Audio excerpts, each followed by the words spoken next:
Hey folks, Labruski here in a new video. Now, this is a different kind of video. I'm actually going to be talking about a nonfiction book that I read. And the reason I want to make this sort of video and kind of regurgitate my thoughts and then also the contents of the book is to help retain some of that information for myself. I took notes while reading it, and I think it would be helpful to make a video, not only for you guys, but for myself to go back and rewatch instead of having to reread the whole book to kind of relearn some of the topics discussed in it. And this book is Super-Communicators by Charles Duhigg. And you may have guessed this book is all about communication. And so we're going to dive into what this book explores when it comes to communication and connection. And so, yeah, hopefully you guys will enjoy this sort of video. And if you do, I will make more about nonfiction books in the future. I enjoy reading nonfiction quite a bit, to be honest with you. And I think it's fun to talk about these things that I've recently learned. So let's dive in. Now, to give you guys a quick review, I guess, of the book, I do recommend you read it. I will talk about a lot of the contents in this book, but I won't go into like the stories or the studies that the author talks about. That way, if you want, after watching this video, you can still go ahead and read the book and kind of have somewhat of a complete experience. But if you don't really want to know anything about the book, you just want to dive into it, I would encourage you to do so and then come back to this video afterwards. And maybe it will help you kind of retain some of that information. And so, yeah, this book overall is pretty solid. It is educational and a nonfiction book, but it still kept my interest through and through. So, the chapters aren't super long or anything like that.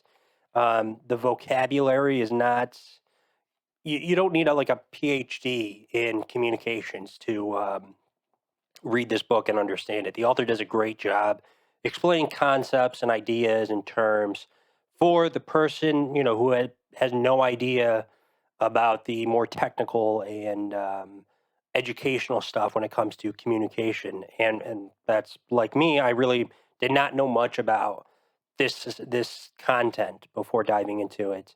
But now I want to say I'm an expert, but um, somewhat I'm more knowledgeable, which I guess is kind of the goal of a book like this is to educate the reader. So I do encourage you guys to go ahead and read it if you are interested.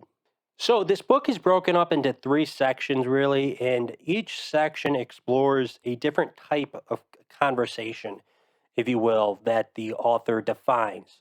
So I'm going to break this video up into kind of three sections, and then I'll give my overall thoughts. So I will be exploring each mindset in each section, and we'll talk a little bit about that and whatnot. So let's dive into the first mindsets. So the first mindset or the first conversation that you have that you a lot of the times don't even realize you are having is the what's this really about conversation. Now, this is the decision making conversation. So if you and a partner or friend or sibling, parent, whoever need to make a decision about something, this is that type of conversation that you will have. And there are certain things that are important to realize about this type of conversation, like, outlaying the goals of everyone, what everyone wants out of this conversation.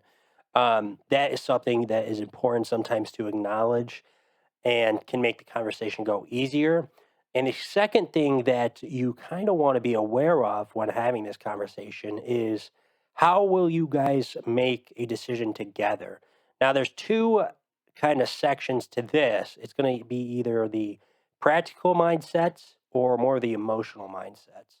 So once you recognize what type of conversation this is, then you can kind of determine, okay, how are we going to make this decision together? Is it going to be based more on rationale or is it going to be based more on experiences and feelings?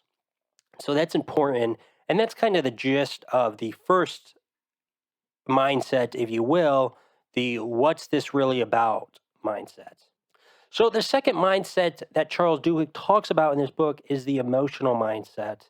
And he emphasizes in this book that in order to establish a connection with someone, usually you need to establish an emotional connection with that person. And how do you do that? Well, you do a couple things. First off, you ask deep questions, right? And then you reciprocate vulnerability. So, that might be sharing experiences or feelings and whatnot. Another thing that I find very important in this particular mindset is recognizing how that person is feeling, what their emotions really are. And you can kind of read from nonverbal cues, how that person is, how their mental state is and whatnot. But if the nonverbal cues are not recognizable to you, there are a couple other things you can do, which is try to recognize the mood and energy. Now, I'll put like a graph up too, displaying this. So if your mood is there's two types of mood, negative or positive, and then two types of energy, low or high. And so these all kind of intersect, and you can kind of determine based off their mood and energy what type of feeling they're having, you know?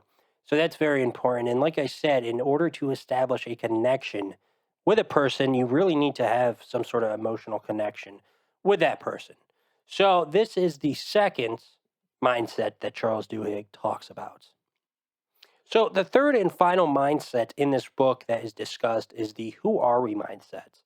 Now, this mindset is really all about social identities. And so that, is something like gender, sex, race, ethnicity, stuff like that, right? Kind of hot topics, if you will, especially in today's political world, right? So having those conversations can become heated at times and there can be some confrontation. So there are a couple things that you want to do in order to kind of avoid that, right? So one of the first things you want to do is avoid identity threats.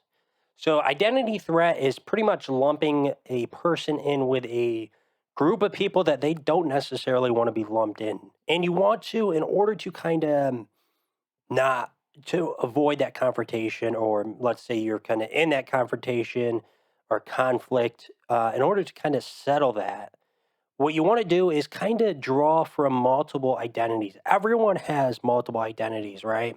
So my mom, shout out to my mom. She's a librarian, but she's also a mom. She's a sister. She's a daughter. So there's multiple identities that everyone has. So it can be a good idea in a lot of cases to draw on multiple identities and then also find a similar identity, right? And from that you can kind of find common ground on certain experiences that you have. So that is the third and final mindset. Now, Charles Duhigg also talks about a certain conversation that you can have to really build that connection with another person, and that is the learning conversation. Now, there are four rules to the learning conversation. I'm actually just going to read off my notes because each rule is kind of more lengthy, and my memory is not the greatest and when I'm in front of a camera. So, the first rule of the learning conversation is to recognize what mindset you're in and then what mindset your conversational partner is in. Like I said, it's very important for you guys to be pretty much on the same wavelength, right? You don't want to be having a who are we conversation when someone is in a what's this really about conversation. You're going to kind of butt heads and you're not going to make that connection. So, forming that wavelength is very vital to any conversation just in general.